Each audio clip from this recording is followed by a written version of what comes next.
Hey, welcome to the 406th episode of Just Shoot It, a podcast about filmmaking, screenwriting, and directing. This episode is brought to you by patron Johnny Stuckmeyer. I'm Matt and Oren. And I'm Oren Kaplan, and today we have Tony Yacenda back on the podcast. So exciting. He is, it's so crazy. He's a very successful filmmaker that we've known since before he was a very successful filmmaker. He's one of our few people. Him and Dwayne "The Rock" Johnson, who I play, way back. Who I play pickleball with every Friday. I was thinking about it today because I knew we were going to record this intro. Actually, I recorded the interview a few weeks ago, but he directed the show Chad Powers. He directed the pilot. He's kind of, I think, one of the main minds behind it. He also directed a bunch of Dave, and he American Vandal, created American Vandal and Players on Paramount Plus, and annoyingly also makes really good commercials and incredible music videos. A lot to hate with this guy. But what I was thinking about Tony, what makes him so unique, and I'm curious if you agree, it's like, I think there's this kind of known thing about comedy that like people that are good at comedy were not cool in high school. You know, in college, they found their niche. College, maybe there's like an improv group. Yeah, and it's like there's the enough clique. people like, you can kind of, I don't know, it depends. It definitely depends because like there's theater nerds and there's people who are like kind of more stand-up oriented, who maybe can give a funny speech or have some charisma. It's not, comedy nerds are generally uncool in high school. Yeah. When you go to UCB and you see someone that looks like a high school quarterback walking onto the stage, this is not going to be funny. How did this happen? Yeah. Most of the time it's like, kids doing Seth Rogen impressions to each other. Right. Right. Like, and that's the greatest comedian, comic filmmakers of our times, like the Judd Apatows. They don't make Varsity Blues. They make Freaks and Geeks. Right. And so Tony is just so unique in that he is really cool. He has like a really deep understanding and appreciation of like cool music, hip hop stuff, rap stuff. He loves sports, knows so much about sports. Again, not something that most comedians are great at. And yet he like can find that really, really funny, authentic.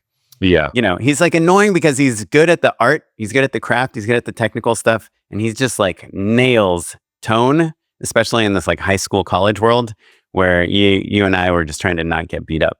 Sure. Yeah. Yeah. I think you can even take it a step wider, broader, and look at like filmmakers and artists in general, not just comedy nerds, but like drama geeks, camera nerds, all of those people.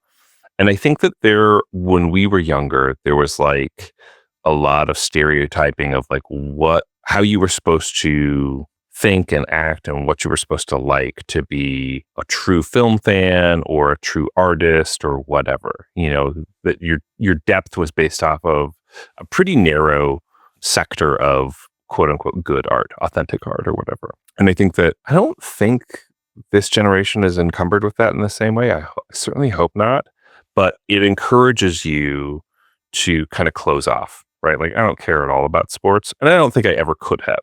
I truly don't think that thing is in me, but there were certainly interests that I thought, oh, that's not for me because I've classified myself in this archetype. And now as grown-ups, you see that those things make you unique and special and interesting, right? And you look at, say, Tony Yacenda and our buddy Payman Benz, both of who love sports, get to shoot a lot of sports together, right? Payman did a handful of episodes of Chad Powers as well, right? Right? I think he did. Yeah. Yeah. He certainly, Payman did like, he's a basketball fan. He loves he did Winning Time. Yeah, exactly. And I'm like, dang, it's so cool to shoot sports. Like, I don't care about the game, but I do love moving a camera. I love action shots. I love that dynamism. So I'm pretty hard to be around at a sporting event because I'm like, look at that shot. How'd they get? Oh, that's a spider cam. Like, I'm talking about the cameras during the entire game. During the Pledge of Allegiance part. Or like Matt, just quiet. Yeah, just, but like, think how not the lenses as they're picking off zoom in shots of people pledging allegiance, right? Or the anthem, the national anthem, singing the national anthem. Yeah. No, I am very. I worked with like the quarterback and the head coach of the Rams recently, so of course now I'm like watching Rams games. I'm kind of like, I get into whatever sports I happen to like peripherally be involved with. But I think it's like largely a function of time, right? When you're in high school, if you're on the football team, you're spending every afternoon at practice, working out, like exercising, scrimmages, going to games, being with your buddies. And if you're not on the football team, you're skateboarding maybe, or you're graffitiing, or you're at home alone because you're bad at making friends and you're doing watching art Simpsons reruns. Yeah, going on Reddit, building bombs, whatever. But yeah, so anyhow, these shows are really good. Tony's just so talented. It's really impressive to see, and he's pretty humble about thing. Yeah, even though he does can just text Glenn Powell, "What's up?" whenever he wants. GP, GP, yeah.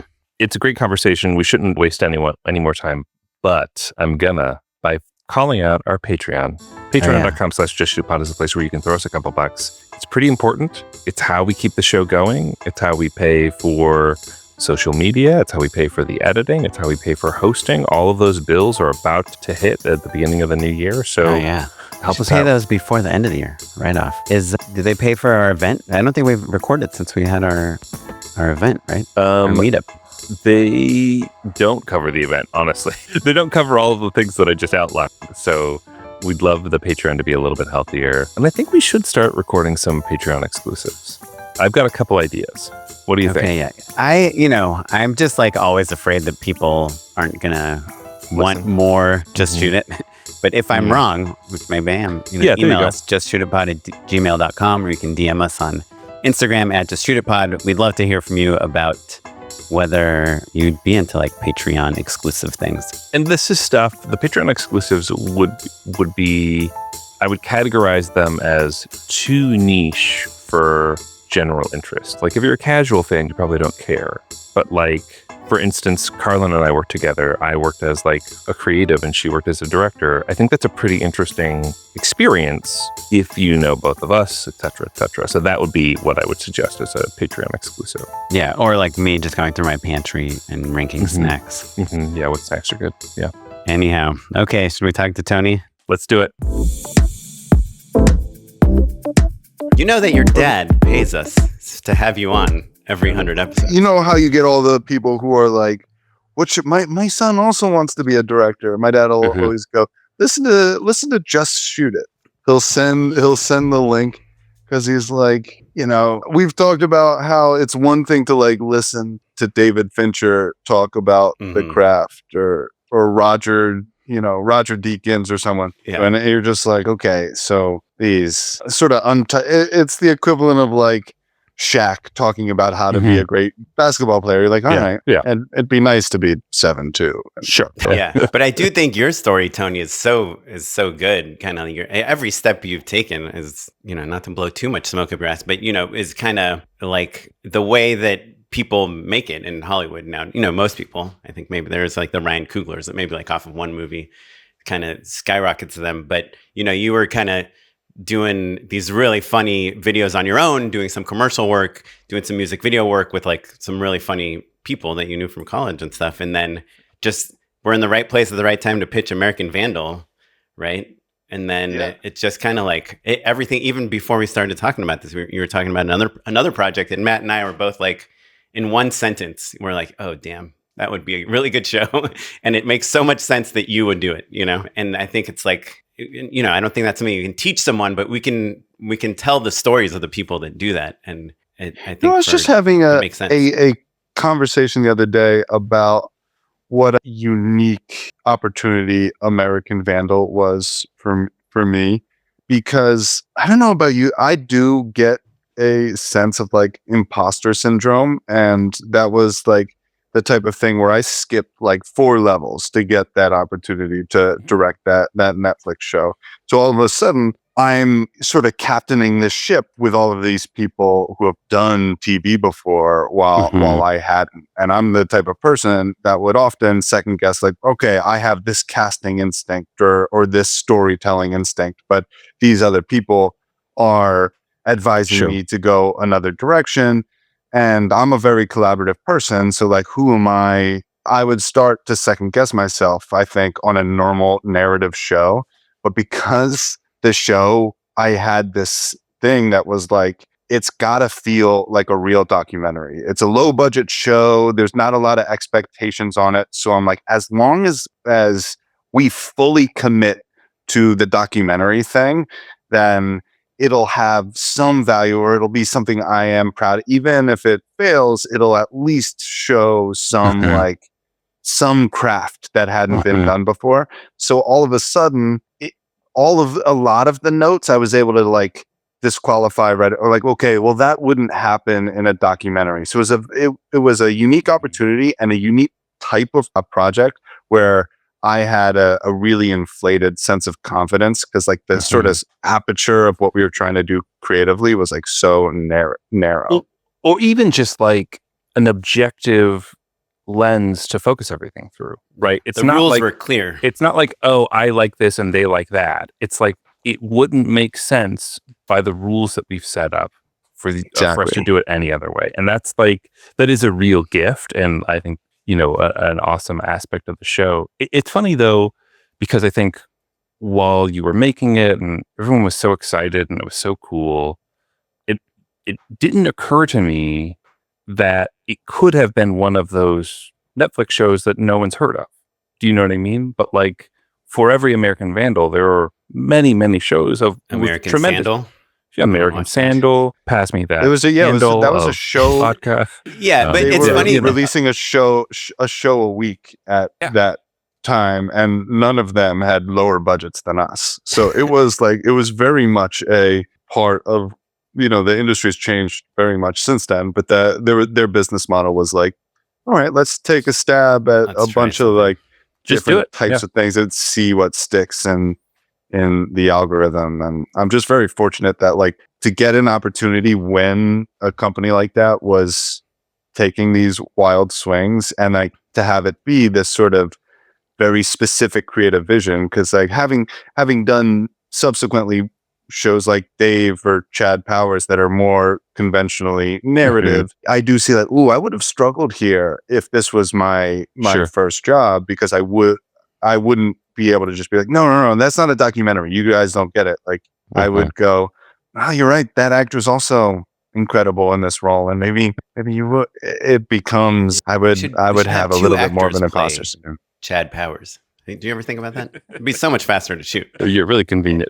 It's funny that you're saying American Vandal. For our listeners that don't know the show, it's an amazing show, won a Peabody Award. It's a documentary made by high school kids about a kid that drew some dicks on the teachers' cars.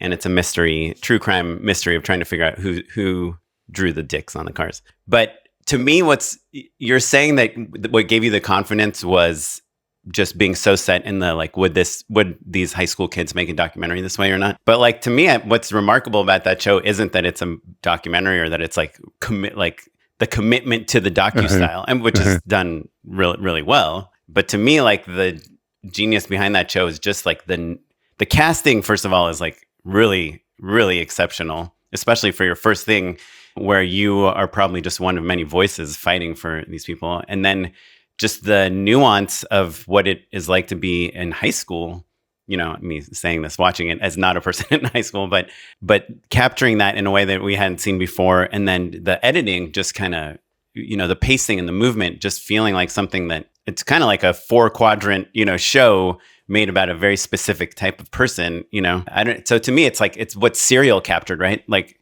there were other true crime audio stories before Serial, but there was just something about like the magic of those ingredients. And I do wonder, if the fact that you did it with Funny or Die kind of gave Netflix some, confidence of like, yeah, we're just letting the young new people do their thing. We'll see if it works, and so there was a little more freedom. But the thing I'm more curious is because you had a kind of creative partner in Dan on that show, does that give you more confidence? Like I'm working on a project right now, and just like every note they're sending, I just completely disagree with. And I tell the producer, I'm like, they're wrong, right? And he's like, yeah, but they're paying for it. So like, I just feel like I'm all alone. But if I had someone backing me up, I would just fight much harder. Yeah. I mean, that trust over time is really valuable. What's funny with that one is that Dan, I remember, didn't love the idea. I mean, he kind of had the idea at first, which was like, what if we he pitched like a sketch about a kid in kindergarten like stole a pack of gum, and you do like a 5-minute cereal about whether or not he really stole it. And I'm like, nah, instead of low stakes, what if we did medium stakes and like tried to get the audience to like really care about something juvenile and dumb? And he kept like pitching, he like didn't love the idea and like couldn't really get to it, but he like, so he's a high quantity like joke person. He's the comedy person, making sure it was always funny. And eventually he would just pitch things. I'm like, no, it's too silly. Like you got to care about the mystery. And he's like, what is the point of this show? And then eventually he's like, okay, what if there's like, if the like key witness claims to have hooked up with a girl who's out of his league, and you're like, okay, is he a liar because he claimed to hook up with Sarah Pearson? I'm like, yes, that's exact. That is the show. Yeah. And then he goes, oh, okay. And that was like a week into it. And then once he had that, he became the sort of comedic heart of the series, and would always then be able to correct me in the room if I ever started getting too like narrow-minded on trying to make it feel like a documentary or make the mystery compelling. He'd be like, I feel like we've gone 3 pages without a good laugh. All right, you're right. And he was like the comedy police, and that's why I think the show. But so when you, not to rehash kind of, the early beginnings, but like, are these conversations happening in the writer's room, or are they happening in development? And if it's in development, no, that happened. That happened in our living. We were roommates at the time. You were roommates. So then talk to me about your development process back then, and then also how it's changed and evolved now as, your creative partnership is sort of grown. Yeah. I mean, as we were roommates, it's such a natural thing that just whenever you have the idea, he was just like watching Making a Murderer and pitched that sketch. And then we were like right into it, and took a couple of days going back and forth. Now it's scheduling a Zoom, and I have a Google Doc of ideas. He has a Google Doc of ideas, and we have like a handful of things that we're like, let's develop this today. Oh, I had an idea on this project. We have an assistant who will sort of keep a master Google Doc of like all of the different projects. But, we really do work best when we're sort of tunnel vision on one project, and can kind of be, because sometimes I'm thinking about one thing and he's thinking about another, and I get so like, I don't know if you've ever met Lord and Miller, but the way that they can like kind of compartmentalize, and somebody's doing one thing and another, and they're so prolific. I don't think we've like quite nailed that muscle yet, but when it comes to us working together on one show, we've really kind of nailed we have that rapport down. Yeah, I love that. That's cool. Are there specific rules? Are you like, hey, or is it all just kind of gut feelings? Like no more than 10 shows, 10 ideas can be on this list at any given time if we go too far. Anything like that? Or is it just all intuitive? Well, kind of finding that in real time, and because it's tough to do, especially, this DC project that was just announced has been something that we've been working on for 2 years, and a lot of back and forth on it, but there's so many economics that are beyond our control, and so you can't just put all your eggs in one basket. So we're kind of trying to figure out how to navigate that in real time. Yeah, I love that. I was listening, this was, I think, over a year ago, but you were talking about the definition of cinematic. Sure. And I had one for you, and I went to text you. I'm like, maybe I'll just do it the next time I'm on the podcast. Sure. So, well, now it's on us, like I said. Yeah. When something is cinematic, I think it's when you are using the tools of cinema to elevate something beyond the literal interpretation of what's on the page. And because I was hearing you guys talking about it, I'm like, yeah, is it shallow depth of field? Is it all these things? And then it's like, oh, it just sounds like it's a word for good. And they're like, so what are we saying? And I do, on a commercial treatment, I do use, like, I'll use it wherever. I do use it as good. But when I think about it, it's like, if it's a dialogue scene, the standard interpretation is just like, it's well lit for whoever is speaking. And there's a million different ways to make a cinematic choice, but maybe it's just like, it's one person listening to the other, or it's two people and they're silhouetted, and it's all one shot, or it's like the crashing waves on the beach that we can barely hear the dialogue and the sound mix. Like anytime you're using the tools of the medium to make it more artful or memorable than like how you just read it, that's Just when a- it's cinematic. Just to the me. most obvious interpretation. Yeah. Well, see, that's why Yeah. I think I wanted to talk about it. You know, part of it is this proliferation of YouTube just saying how to make your video look cinematic, you know, in 22 minutes. And so I want to talk about it. Carlin and Matt had zero interest in talking about it because I think they felt like, yeah, it's just kind of this, but it's a word for good filmmaking, you know? But to me, it's something like you said, like, because you even think about like American Vandal or Players, you know, they're mockumentaries. They're supposed to look like there's just people with cameras capturing this thing happening, which, you know, in a sense, that is how you shoot them. But you know, when you were on the show talking about Players, we talk about like, well, we want to shoot towards the windows. I mean, even when you do a real documentary, right? You're trying to backlight people. You're trying to find fun silhouettes. You're trying to cut from a super wide shot that has a lot of scope to, to the next scene is like a macro shot of, whatever, someone picking up.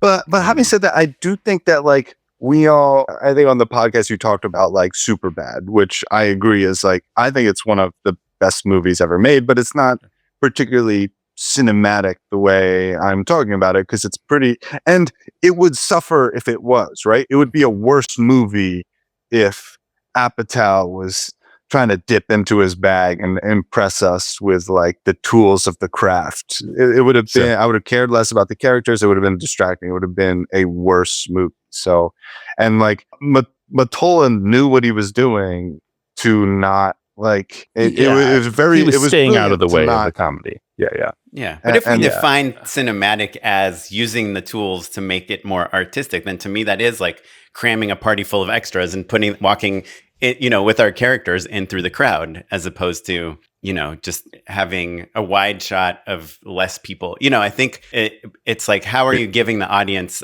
a subjective point of view into these scenes? And it's like, those are maybe you're right, but I just like I was like, why is it just that what you're describing is just good filmmaking versus bad filmmaking? Yeah. To me, cinematic is something that is using the tools of film to in an unexpected artful way. Yeah. I don't know if that was worth bringing up. I think it's definitely worth it. Because it's kind of actionable, and I think it's practical, and people like I look at the people I'm pitching against sometimes and I'm like, that commercial doesn't look cinematic. And it's like, because it's got a ton of fill light and the background is the same brightness as the foreground, and it's everything's in a 2-shot, I don't know. I have nothing wrong with 2 shots, but yeah. I'll tell you what, every commercial I pitch on, I say it's going to be cinematic, and there are some that are exactly what I'm saying, which is like every edit is you are seeing who's saying the line, and it is boop, boop, boop, boop, boop. Yeah. Well, those Buffalo Wild Wing spots are pretty good, Tony. And they're so fun. I would call them cinematic. Actually. I think incredibly well shot. Yeah. Who shoots those, actually? Adam Bricker, who did Vandal. He's doing Hacks. Yeah. He's a patron. He's brilliant. Yeah. I know. We shot Hacks yesterday. We talk about, he'll come in some days, he'll be like, Oren said something about you on Just Shoot It today. Oh, man, I thought you were listening. So every time you hear about it, it's from Adam. Like, no, I listen to it. And then I'll go, yeah, I heard it. It's true. Yeah, of course. Adam and we have the same barber, so I'm always like asking the barber, like every month and a half or so. So what's Bricker up to? Yeah, well, those Buffalo Wild Wings spots are... I'm sure if you're listening to this podcast, you've seen some Buffalo Wild Wing spots with Hank the Buffalo.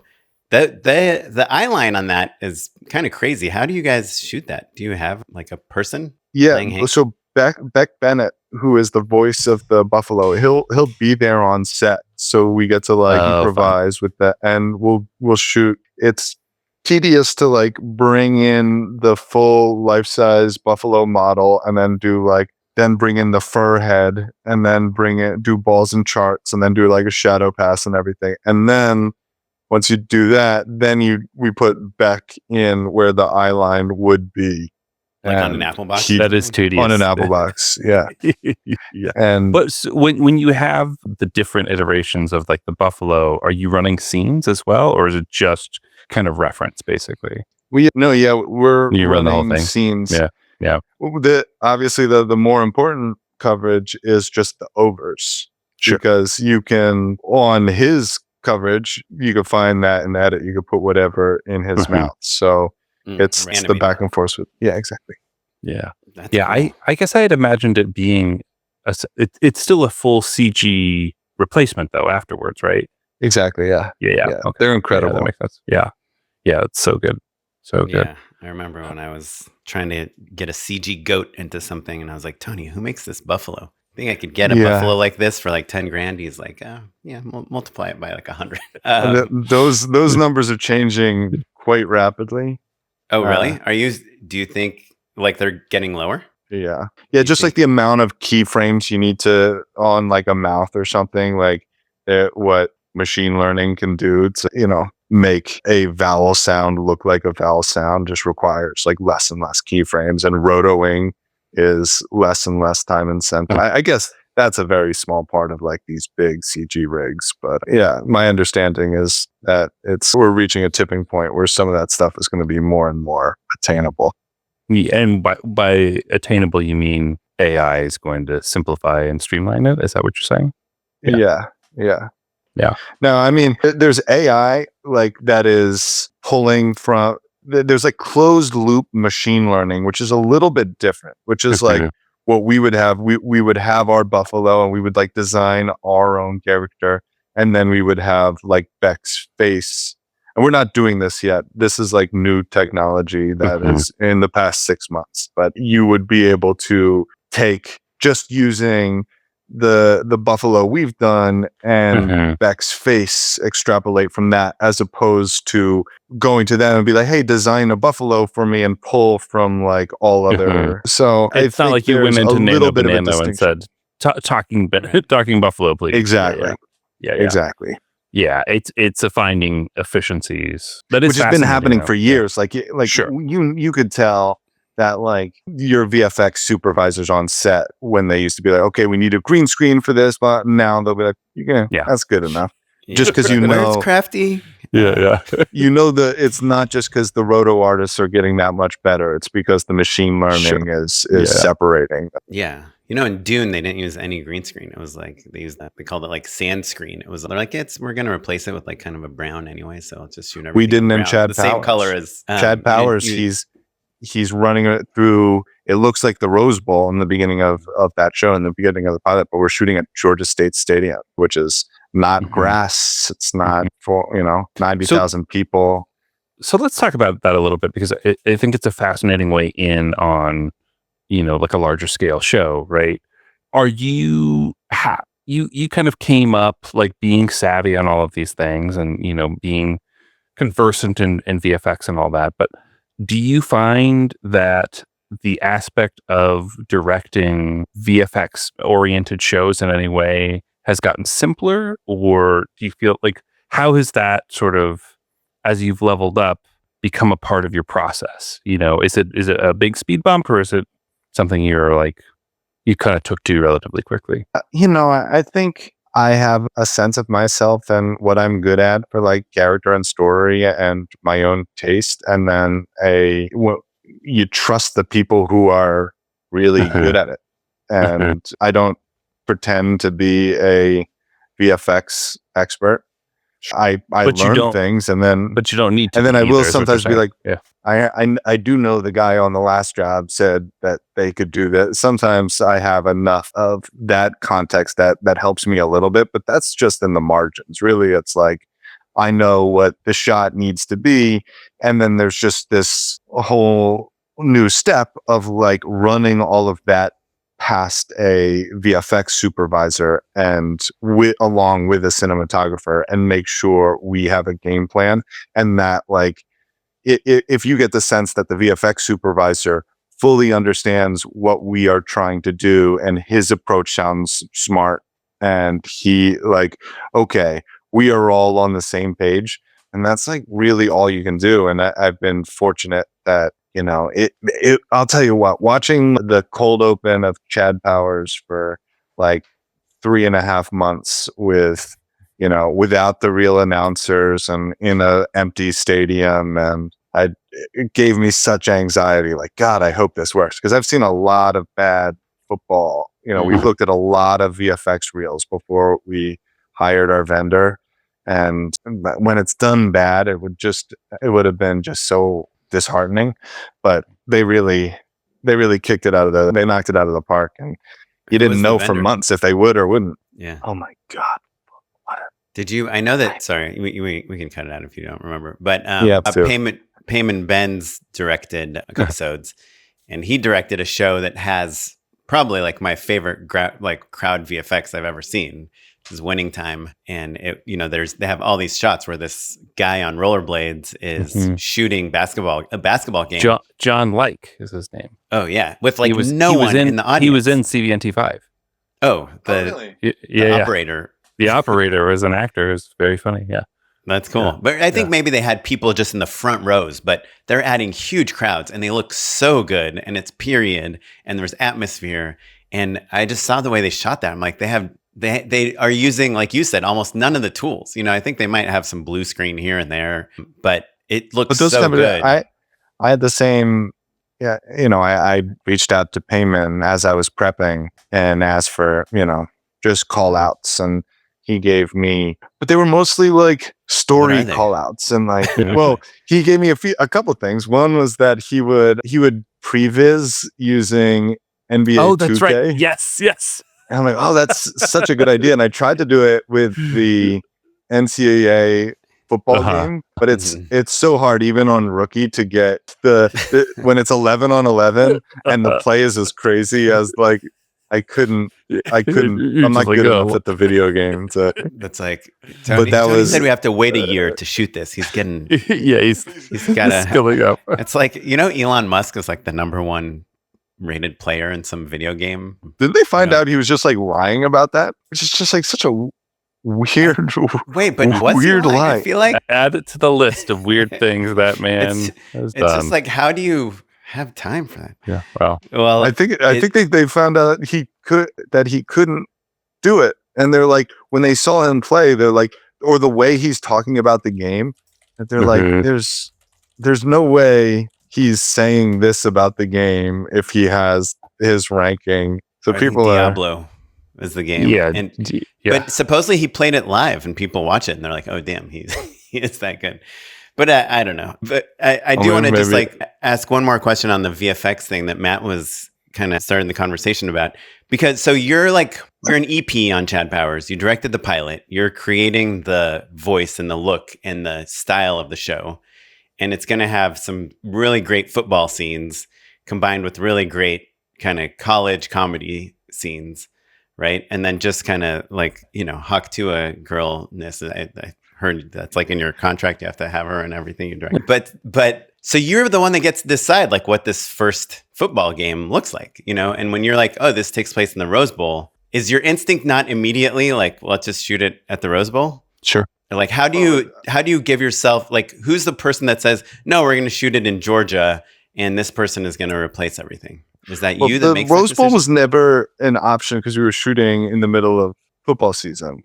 So it was kind of like, we always knew what the limitations were going to be. So it was like, okay, how could we do it? And we did that research. It was like talking to a guy like Payman, and this stuff is done more and more, and then it's like, okay, let's make sure we're fully scoped out, like that it's within scope that we can make the show we want to make. And then you talk to the line producer and they sort of say, yeah, like we do have the VFX resources. Like they were contemplating the big version, and because you could see it as, I love Eastbound and Down, and I don't think it suffers from them not caring at all about what the baseball looked like.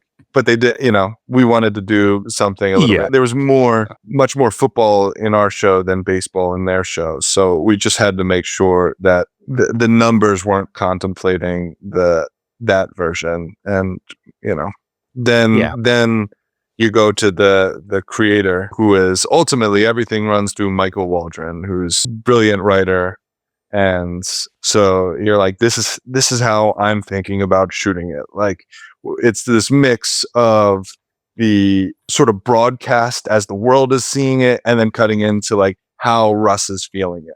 And so I'm just sort of pitching him through it, and he's like, yeah, that is part of the reason he hired me on the job, is because how I was talking about like how I wanted to really invest into and take the world building really seriously, even though so much of the show is like so stupid, and to find that like weird, beautiful contradiction that I think makes both me and Michael really laugh.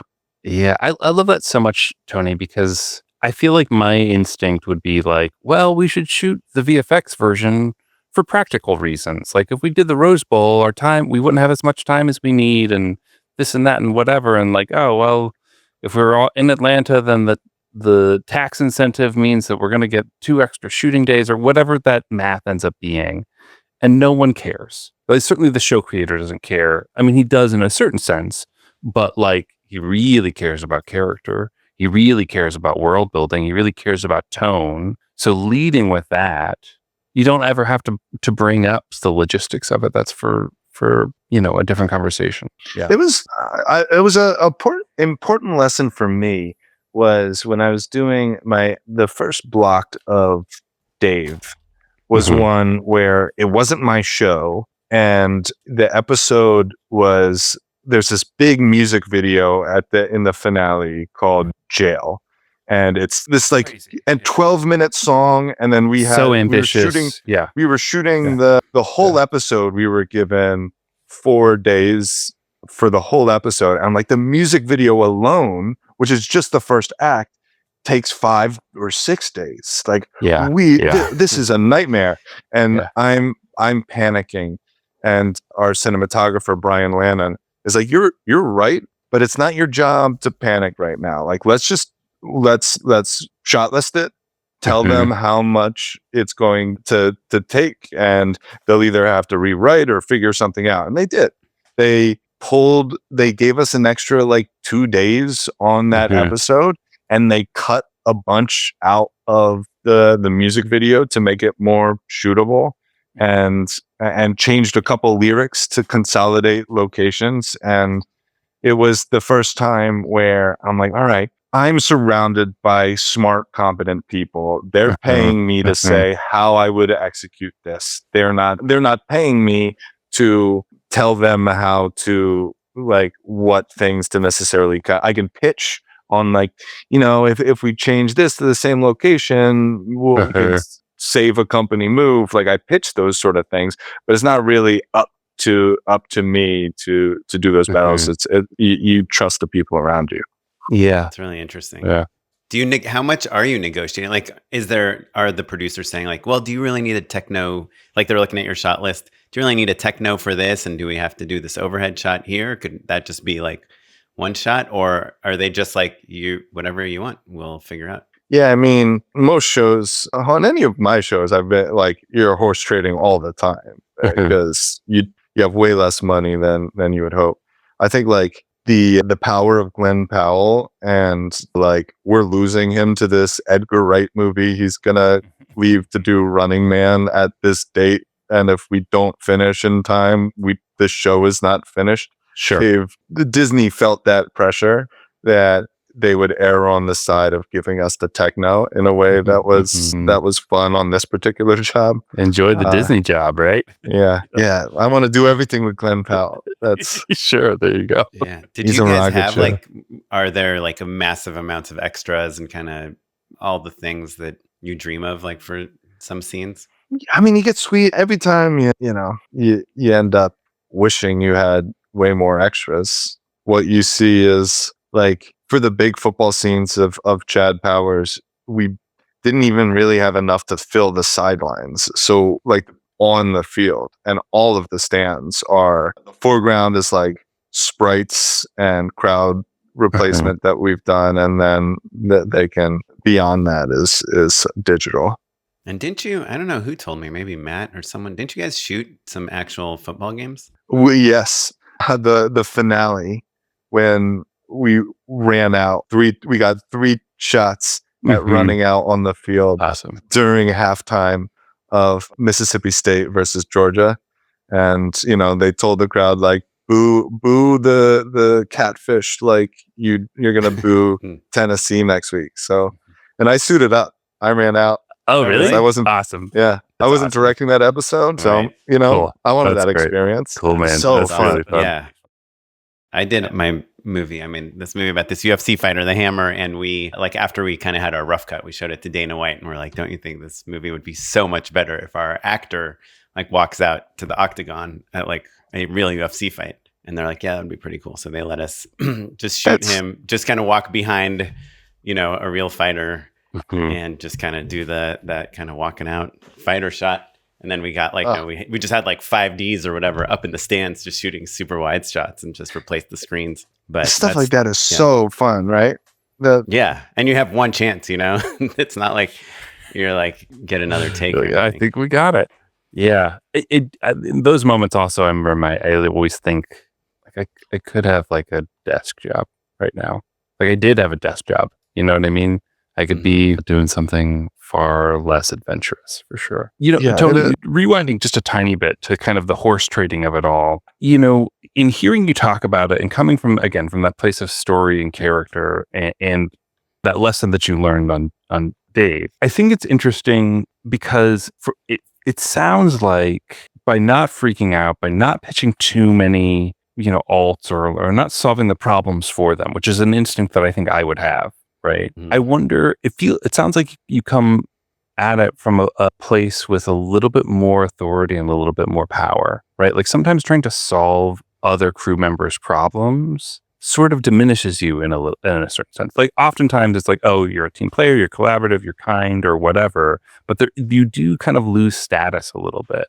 I saw you shake your head. Do you see what I'm saying? Like, do you see what I'm getting at? But I don't think that's where it's coming from, because this was a cinematographer. The person who gave me an advice was not an EP who's made a bunch of different shows. This was a DP who has worked as sure, he was working, but this was a relatively big job for them with like really strong showrunner, really intense UPM, a lot of network pressure, like, and his wasn't like, hey, don't do it. It's like, you could make it worse by freaking out and spinning your wheels and trying to do stuff that's not your job. Like do your job the best that you can, because you to fix this is not us, rewriting it's us outlining it to the people who can really make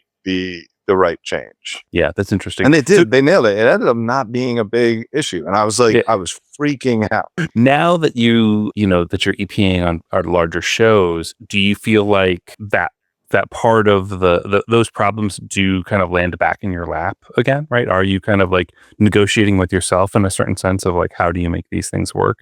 And how has that thought process changed at all? And that's a good question, because like there were a lot of it is just like drawing from past experience, and then like having one AD be like, oh, we don't have enough time to shoot this. I'm like, no, I think we can, or, having those back and forth. So like, I'm a voice in those discussions, but ultimately I'm not writing the checks. And, that's, I think like if our line producer was too much like, oh, well, Tony said, like, that doesn't keep him from getting fired. So there's checks and balances that are in place there. And it's just like, I'm offering my experience and and certain solutions where I'm like, no, you don't even need to see, that half of the stadium, or like, there are things like that I can,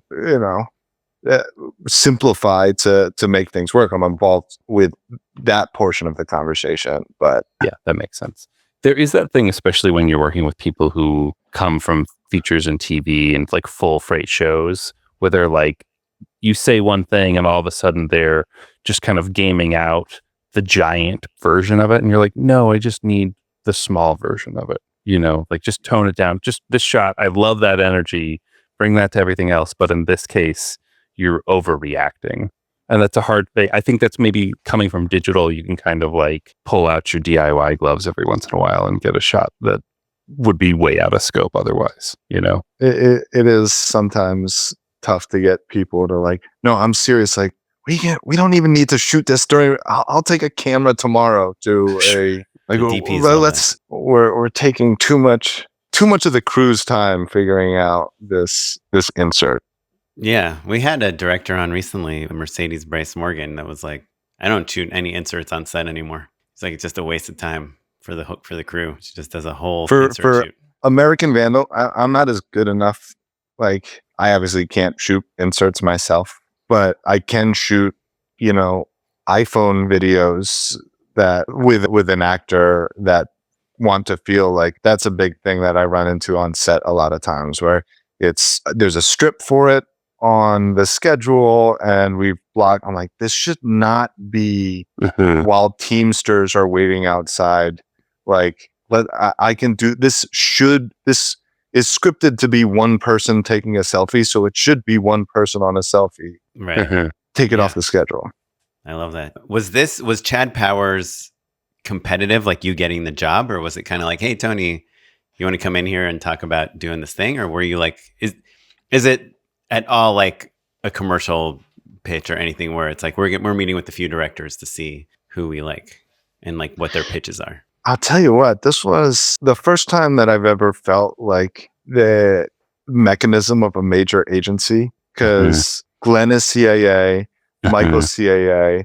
So before this project was even really a thing, they had put me in a general with Glenn, he's delightful. And, we hit it off. Like blowing up in real time, right? Yeah. Like in front of your eyes. I would like had my general right, before the Sydney Sweeney movie and like just after Maverick. So we're like, oh, we had before Twisters, texted before Twisters, anyone but you. So like we had texted so I knew he was a Texas football fan. We've talked a little bit about that. They set me up with Michael Waldron and Adam Fasulo, his producing partner. So we also had a really good general. And then when this becomes a Go series, I'm on a list of directors.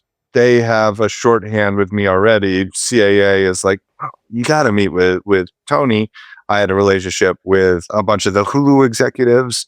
So like, I wasn't going to be a hard sell. And then when I pitched, I was just kind of like, these are the kind of things I will encourage you. These are the ways I will push you. Are you coming? This is what I love about the script. Wearing like a tuxedo or a football uniform, or you're just like casual? Tuxedo's a good move. I think I might have worn exactly this. You should have come in with full prosthetics. But Tony, you're not joking though. Right now, you're wearing like a sweatshirt, basically. You're zooming in from your office, like. But you, I think, and what I'm hearing, and then I did casual, like thoughtful, but like not. You don't because roll the out the relationships deck and the AV exist cart and stuff. Yeah. And then it's more of a conversation. And then before I grabbed dinner with Glenn and grabbed a drink with Michael and Adam. So we had one Zoom and then separate one-off meetings where we talked about the show. And so it wasn't the craziest process. And I'm very grateful for CAA. For listeners, like Michael Waldron's credits on IMDb he was a producer on Rick and Morty and Loki. So it's like kind of the gamut. And when you split the difference, it's Chad Powers. He's writing the new Avengers movie as he's like writing the dumbest jokes on Chad Powers. And he also wrote Doctor really Strange in the Multiverse of Madness. Cool. He's a real rock star. Yeah. I saw you posted on Instagram about the 5th episode of Chad Powers.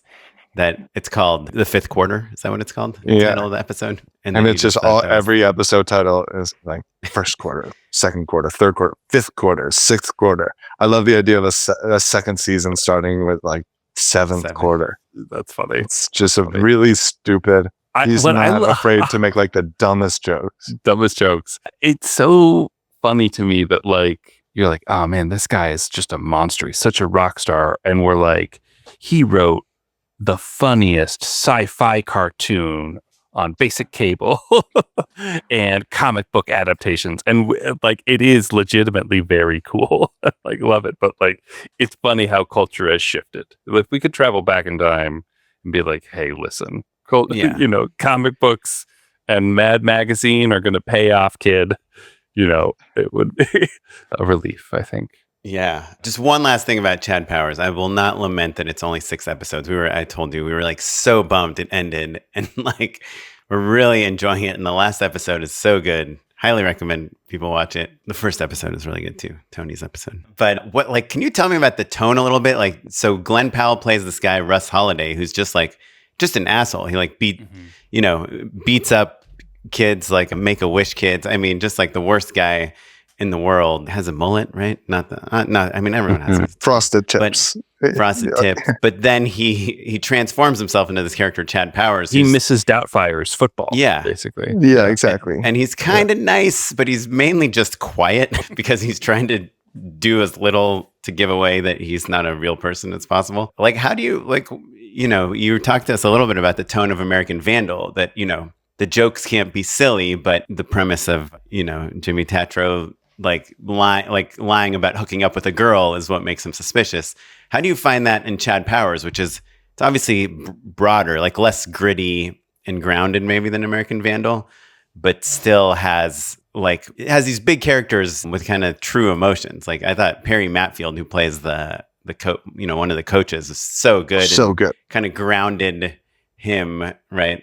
But especially doing the pilot and stuff, were you guys kind of like going super silly versus kind of super realistic? Like, how do you balance that? I was always like kind of it's such a dumb, silly premise. And I mean, when it comes to tone, the CEO of the show is Michael Waldron. So like when I talk about the type of director I would be when I'm pitching on the job, I'm like, I actually would want to take the football, seriously and have the world building, have the school feel like, a relatively real school, and then like cast.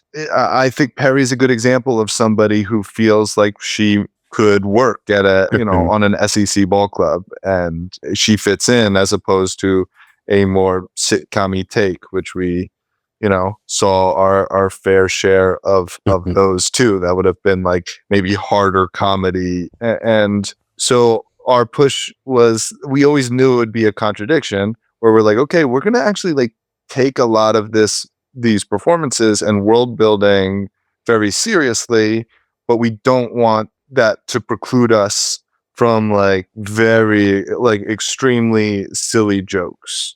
And we always knew that tone. There's not a lot of tonal comps for something that can go back and forth so much. We talked a little bit about the show Barry, that I think sometimes it's like Hank, Breaking Bad, and then sometimes it's like a broad network comedy. It works. Like I like both versions of that show. So in Success, I love that show, but it did lose some of its humor as it went along. I feel like I wouldn't be surprised if Chad continues to as there's more and more jeopardy, that it sort of goes down that path going forward. And then it's fun when you can do that, and then Michael will hit you with a dumb joke when you're least expecting it. I mean, Steve Zahn, who plays the head coach, is also just like rides that line perfectly. Like he's so, he did it in White Lotus too. He's so funny. Steve Zahn has been great, so our whole serious lives. At the same time, Guys, it was there's so no such cool. thing as a bad Steve Zahn performance. He's the best. So tell me he's the best. He really is. He's Tony taught him everything he knows. He cares, but then he's just like a goofball he's not pretentious about it. He's like, I loved him so much. What's fun with Steve? Sometimes I would go, and he is a thoughtful guy, so I'll go and I'll give him a note, or And there was a time where like a joke came from one of the writers, and I pitched it to him, and he's like, "I'm not going to do that."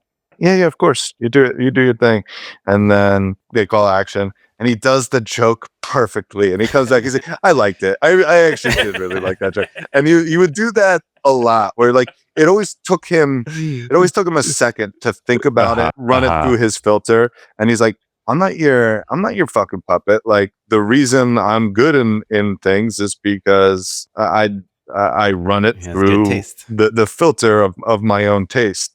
And then he would do the best possible version of it. It was awesome. Delightful. Yeah. I do find that some of the best kind of people in this business are the ones that will be like, nah, that's not good. And then think about it and then like, figure it out. Actually, yeah, there's a way that this works. There's also like a thing about ownership, right? Like it has to kind of like occur to you and, reveal itself to you to like make it click sometimes. And I think that can be a part of the process for people. Yeah, because often it's like a little bit different. And for us too, if like we get a note and like anytime you get a notes email, you're like, oh, I hate every one of these notes. Like I often can't even finish reading it before.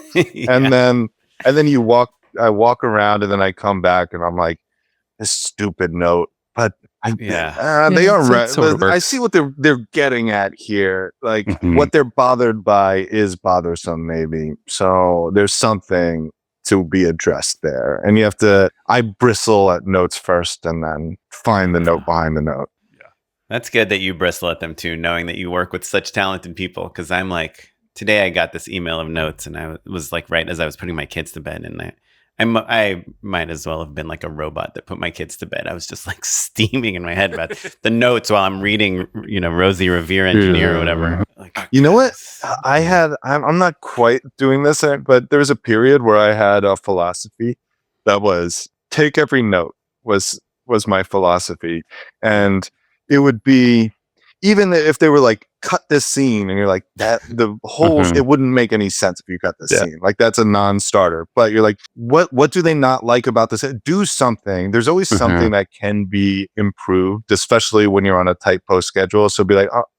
And then it was just a fun exercise to write an email where like, you probably felt this scene was long, so we lifted this piece. I also changed the music to boost it up. Or sometimes it wasn't even that much. I'd be like, they would say like, we don't like the music here, and then I'm like, well, we changed the music in a scene 2 scenes earlier, so now it'll feel more cohesive. And always, because there's always work to be done, and it's just like a good thought starter to like, as you're tinkering on your own. Yeah, I love that. I love that. Did you note. Take every note? Something Matt would like. Well, as a man that gives a lot of notes. Sure, and takes a lot of notes. But I think like what you're saying is explore and respond to every thought, right? So like that's a little bit of politicking, right? Like executives need to be heard, but also that's like, hey, stay open. They're smart. They know a lot about TV. So maybe it's the note within the note, or maybe it's just an excuse to fix something that had been bothering you in another scene and you're justifying it through that note, right? Like, I can't imagine that were there instances where that backfired, where you were like, what? Because if you literally take every note, then I think we've all been in that situation. Oatmeal. It's bad. Obviously you can't do that. But what you're saying is massage every note to find the good in it and give yourself the motivation to tweak things. Yeah. Did that backfire I think that's right. No? It's almost like you've seen those prompt books where they're like brainstorming prompt books. Like, what's a thing that happened today? And it's almost like, look at your notes like that. You're still tweaking, and these notes are just like, hey, here's something that bothered me. Do with it what you will. And then I do some really creative gymnastics to get there. And sometimes they'll be like, no, really, we hate that performance. Cut that. Please cut that. Like they don't listen to the gymnastics. But they're like, okay, we know you changed the song 2 scenes prior. We still hate the performance. Cut it. Yeah. Yeah, exactly.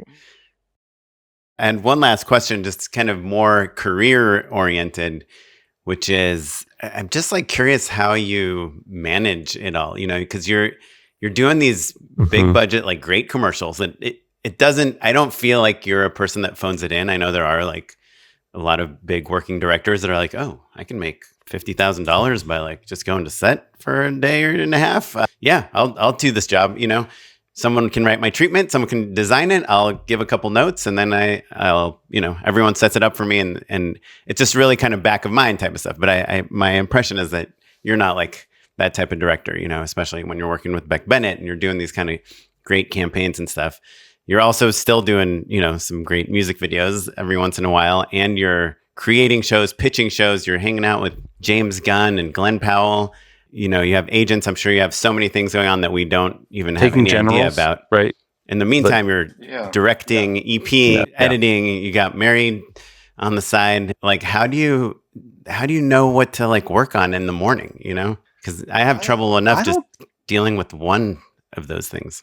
I don't think I'm particularly good at it, if I'm being honest. Like maybe I'm in the, you know, it's been a year since I was on set for Chad, and like that's when I'm happiest, is when I'm on something for months. Like there's no better job than doing a Vandal or a Players, which is just like I'm in there from the very first pitch to the very final delivery. There's such clarity in my life, and the where do I need to be being a question of like, should I be in the writer's room or in a pass band doing location scouting or looking at like all that is something that I've gotten really good at. But I'm navigating. I have so many balls in the air right now and so many projects that I'm incredibly grateful to be almost happening, and when they're not imminent, I don't know if you have any tips for me, because I'm trying to sort of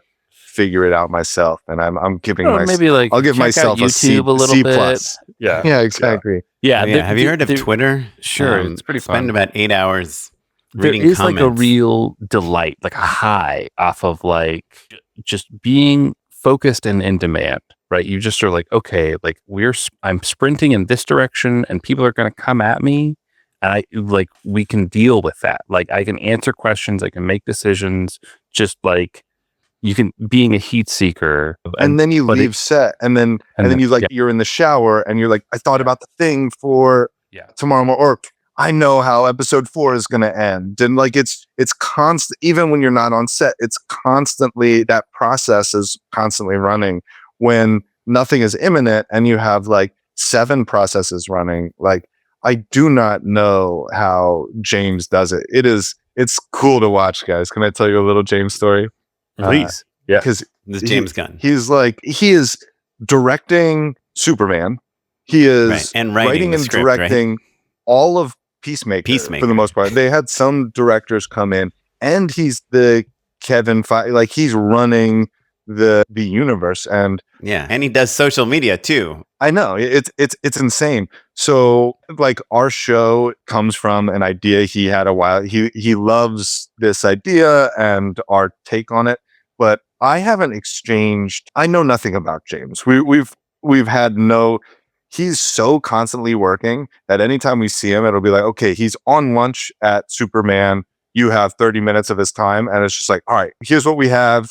And then he'll go, that's great. You can't do this because I'm doing this in this movie. You can't do this because I'm doing this with this character. I would love to see more of this. He'd ask a couple clarity questions and then be like, okay, yeah. And then would text us later when he like read the thing. And it's crazy how he does it, but I don't know. I don't know how that man functions, because you'll have 40 minutes with him, and the entire time I'm just like rapid firing, getting as much in as possible. And then he's unbelievably efficient with his time, and he's so smart. Yeah, but also they've set up a scenario where you have to be efficient for him too, right?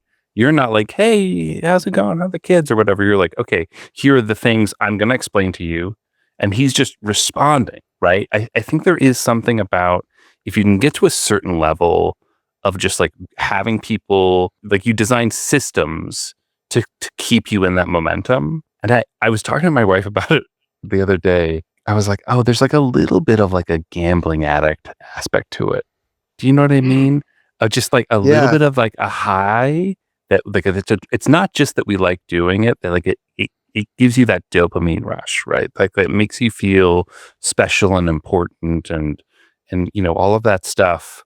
And like, with commercial directing, literally I could talk to Oren and he could be like, nothing booked for the next month, and like the next day he could be up 6 figures. Do you know, like the swings are insane, right? And so that is a little there's a little something extra to it. I wouldn't be surprised if we have like a genetic similarity to gambling addicts or something. Yeah, the highs and lows are much bigger than if you were like an engineer. Silicon Valley. You know how I know that you're right, Matt, is because of my gambling addiction. Yeah. I just walked right. It's an easy layup. Sorry, Tony. I do think like what you're saying is interesting, kind of like maybe a eureka realization for me of like, when you're on set, when you're busy, like it's not just that you're in the shower thinking, oh, now I know how episode 4 ends, but they're also like, hey, they just emailed about Hank doing another spot at, for this event or this place. Like, what do you think? Like, or hey, what's that? You did some sandwich spots, right? Jimmy John's. Yeah, Jimmy John's. Yeah. Jimmy John's wants to do like a couple more things with Danny DeVito over here. Like, instead of, if you were not on anything, you'd be like, okay, hold on, let me study it. Let me see what Danny's doing. Let me do some research. Let me take a walk. Let me have lunch. Let me take a nap, and then I'll kind of think about it. But when you're busy, you're like, yeah, just tell him this and this, or here's 2 ideas. Take them or leave them, and then you go back to the thing you're doing. But I think as we're all, you're still consider yourself a freelancer, right, Tony? Yeah, especially now, but I don't. Yes, I'm a freelancer, sure. Because the thing is, like, also when you're on a big project, a 4-month project, or even if you're like on a giant commercial that's like going to take up your next month, you're kind of getting paid, and so everything else that is kind of coming in is just, it's half like what Matt is saying, like validation of like, hey, you're a director that's in demand or a creative that's in demand. That's cool. And it's half like, yeah, well, let's see if we can get it. Like there's no thirst, to get the job. Yeah. But when you're in between the jobs and you're like, well, should I go off to Palm Springs for the weekend and write a treatment for this thing that I probably won't get, and it's just going to be a waste of time, like at some point you're like, where am I going to get the most payback from the time I'm investing, I guess just the way I was impressed with James is I've had, much lesser versions of that where I'm on set for something, but I have to review a cut for something else. And I will just like find myself, if I'm on set, like I'm watching the cut and then I'm thinking like, oh wait, did we get this shot? Is that going to cut? Do we have to shoot this after? And then be like, oh, I have to rewind. And like, I don't think your mind is wandering. Yeah. Audience in the way that he was able to just like because it took us 3 weeks to whittle down to like the most important 40 minutes so that he could hear everything, and he was there the whole time in a way that I've found myself when I'm like spread too thin thinking about the other project or drifting back and being like, even if I'm in the writer's room, be like, oh, sorry, can you pitch that to me again? Yeah. Well, I guess that maybe leads to my last question, which is that, you've enjoyed like a really great amount of success over the last few years, right? Do you find you're still thirsty or anxious, or have you found any peace in knowing like, the next Tony Yacenda joint is likely coming? You can't rest on your laurels, but like something's going to come through, right? Like you're going to figure out something else,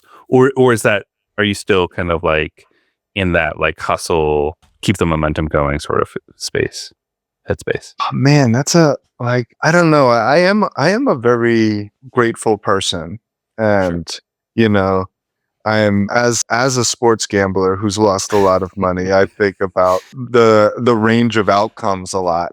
So I don't get caught up. I think you have to have some level of delusion to like pursue this field at all.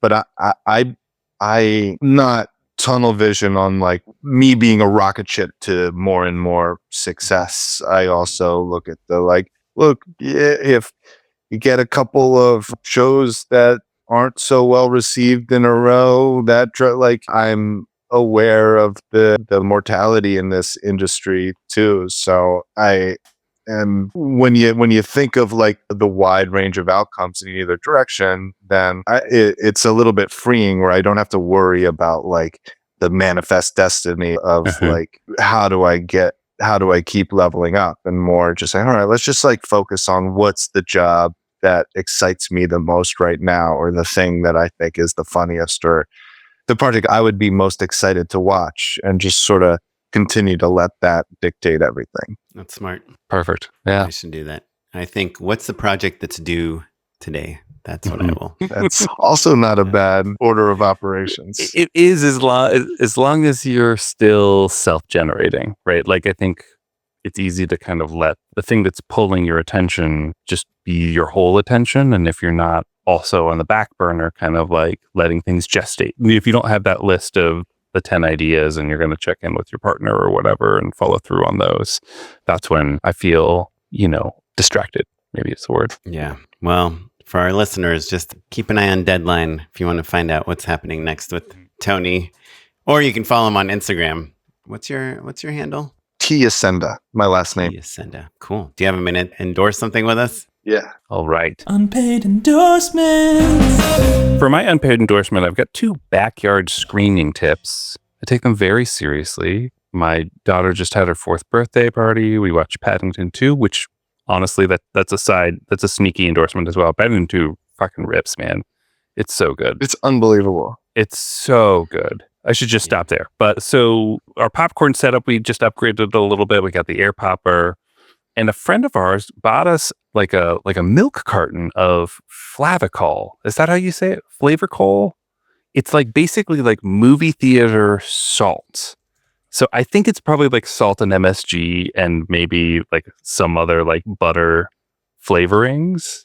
Yeah, Lavacol. Flavicol. Yeah. It's like industrial grade processed, just like when I picked it up, it reminded me of like Epsom salts or something. It's so heavy. Yeah. It's quite dense in an unnatural way. Yeah. Look, if you are health conscious, I don't know that this is the endorsement for you, but if you're just like, I want movie theater style popcorn, just that like MSG boost, that umami boost, Flavicol would be the thing that I would endorse. And then finally, I think I've talked about them on the show. Wonder Boom is a brand of like speaker that you can like pair together. They're Bluetooth enabled. They're little, they're waterproof. You can take them everywhere. The batteries are great, but I would pair 2 together and then put them like, they have like an outdoor mode. So they get pretty loud. Our backyard's nice and big and there were lots of people there. And I feel like it sounded pretty good. Yeah. Even with like a lot of screaming children. What I liked about it is there were like 50 or so people watching the movie, and you had like one kind of closer to the front and one closer to the back. So no matter where you are watching the movie from in this outdoor screening, you have pretty good sound. And yeah, I thought it was pretty cool. Yeah. Awesome. Tony, what you got, buddy? I'm going to recommend my wife's show. It's called Going Dutch on Fox, and it's a delightful sitcom that takes place on the world's least important army base in the Netherlands, starring Dennis Leary and my wife, Taylor Mishak. But the recommendation behind the recommendation is watching TV, because when it comes out, it's just like, it's been so long. You just watched a sitcom with jokes and then like sit through commercials. And there's something like, I haven't watched a show like this since high school. And it was so nice. Yeah, it feels like a lost feeling. Yeah. Like it's like a sitcom, right? It's like yeah, exactly. In the way that like Abbott Elementary is like intended to be a throwback, but it's not even self-reflective in that way. It's just a show. Like Fox just didn't stop doing it, Although, watching Going Dutch, then I started watching more. I hadn't seen Abbott Elementary, and that like sitting down and just like watching a show like Abbott Elementary, I realized I've been missing out on that arena, that world still exists. And it's fun to visit from time to time. Tony was like, this mockumentary thing just seems kind of interesting. They're on to Dutch. something. I'll check that out for sure. I have an antenna, so oh, but you know what? I don't get Fox. I don't get Channel 11. It's because there was something I was trying to watch the other day. You need a longer antenna. Get up on the roof. But I'll watch it a different way. Going Dutch, cool. It's on Hulu. But that's not really the recommendation is to watch it like TV. Watch it live. Like watch it TV. Live. Yeah. Don't binge it. You're anti-binge. Like watch week to week. I'm always like visit with your friends once a week. Yeah. Kids, let's watch some TV. Well, maybe we'll see one of my daddy's commercials, and it's like, no, never, ever. If I'm watching with people, I've heard that My Trojan Spot is on Hulu all the time, and I've never seen it. Oh, cool. Well, I'll let you know if I've spun it. So I have 2 apps, I think, in column 1. I might have endorsed this before, but I just kind of rediscovered it. And I was reminded what an awesome app it is for my iPhone. It's called Genius Scan. Do you guys know that app? It's just like a scanning app. You know, when someone's like, hey, can you fill out this form, sign this, and send it back? You're like, sign it, you put it on your desk, and you take a photo of it, and then it's like a HEIC file, and you send it to your computer, and you change it into a JPEG, and you email it, and then you're like, oh, it's a little hard to read, and it's this giant file. So Genius Scan, it just makes it like detects the corners, the 4 corners of the page, like makes it black and white and a PDF, and you can just scan like 5 pages in a row. It'll just put them all in one PDF. It's free. Then you just airdrop it to your computer, and it's such a good scanning tool. Adobe, I think, has one, and Dropbox definitely has one. But I think Adobe will do the thing where it'll fix if you're scanning like a keystoning in like a book. Like you're like, oh, I'm scanning cool. like pages in the middle of a book where it's bowing and all that stuff. It will fix all of that, and that is pretty cool. Yeah. I mean, you're not wrong about that. These reviews on the Genius Scan app, 1.3 million votes, 4.9 rating. That's about as good as it gets. Yeah, is as good as it gets. It's like one of those things where you don't just install it on your phone and don't even worry about it. And when someone like 2 years from now is like, hey, can you sign these 3 pages and send them back for your court hearing? You can do it. The other thing, it's not, I don't know if you'd call it an app, but Adobe Premiere Pro, the new beta has this like object masking in it where you can literally just click on a person and it'll rotoscope them. And it's like for 100 years, I've been sitting next to editors asking them to like temp some effect in with Premiere, and they'll just draw 4 points and draw like a crappy mask. And I'm like, no, move over, let me roto. And I'll take 15 minutes to like rotoscope something just so that it works in the edit. And now it's like a 1-click thing, and it works so ridiculously well. Like as an After Effects guy, I'm like, why doesn't After Effects have anything remotely close to how good this object masking tool in Adobe Premiere works? It's right now, as of today, November 11th, it's only in the beta if you install the beta app, but it's amazing. Like I think I might rotoscope in Premiere and bring it into After Effects. It's like that good. Rotobrush is pretty good though, right? You feel like it's okay. It gives you more you can refine hairs and do some things, but it's still like if you're working on 4K footage, it's just so slow, and like you make one mistake like 40 frames ago, you have to go back. It's just kind of the next generation of roto tools built into not into Runway ML or some like crappy H.264 format that you have to deal with, but in an actual program that professionals use. So those are my things. If you guys have anything to endorse or want us to ask Tony any questions, or if you have questions for Glenn Powell, we can send them to Tony and he can send them to Glenn. For Sydney Sweeney, I'm sure Glenn can send them to her. You can email us at justshootitpod@gmail.com, or we're across all social media at justshootitpod, and I'm on Instagram at okaplan. And I'm at Mr. Matt Venlo. This episode was edited by Kevin O'Yang. Thanks, Kevin. Our social media is done by Lily Bouvier. Thanks, Lily. And this show is produced by Tyler Small. Thanks, Tyler. And you're listening to music provided by the Free Music Archive and the artist Jazar. Thanks, everyone. Goodbye. Bye. Don't click the hang up button. Pretty good? Average. Oh. They're better than fucking whole milk, which I shit you not, Matt endorsed the other day. That was a couple of months ago, and I text Oren about it all the time. I remember that one. Yeah. I'm like, okay. And he'll literally text me. He'll be like, I'm drinking a glass of whole milk right now, and I am doubling down on this endorsement, but with no irony. Yeah, that's true. Just like told you so. This is a debate you're having with nobody. Milk is something everyone buys. It's like whole milk. So Tony, tie break for it, because Oren's like, yeah, everyone buys whole milk. I didn't drink whole milk. Even when I was drinking milk regularly as a child, it was like skim or 2% or whatever. Do you know what I mean? Like whole milk. I've been on your exact journey. There we go. Yeah. There we go. Absolutely. Was like Kevin, keep all of this. I loved milk growing up. and then you sort of grow out of it. Yeah, because And I'm like, why was I drinking drink cow milk? skim milk with pasta as a kid? It makes no sense. And I still believe that makes no sense. And then you have, as an adult, you try breakfast cereal with whole milk. And you're like, what was I doing as it? This is Wait, which breakfast cereal? Whole new level. Cinnamon Toast Crunch while we're at it? Or Cinnamon Toast Crunch with whole milk. It unlocks it. It's really a special experience. Yes, it's like the rest of America is like, what are these? Oh, you're telling me you drink about? whole milk, Oren? You're like, yes, I have whole milk in the fridge right now. I don't drink. I try to not drink milk because it's overall not that healthy. I mean, I have a high cholesterol. I'm trying to not I mean, as a vegetarian, you should know about limiting animal products. Well, listen, but I think that every restaurant in America buys whole milk. I think every coffee shop in America buys a ton of whole milk. I drink my coffee black, like a real man. When you list the 5 most bought things in America, I think whole milk is one of them. Okay. I don't know what's happening in the background. We should, that is a good background. I would be interested in what the top selling milk is. Yeah. And I would also just love to hear if people listening at home are like, yes, I drink whole milk with some frequency, or if I didn't drink it in the last, in my adulthood years, and then now maybe you treat yourself to a cookie and some whole milk. It's incredible.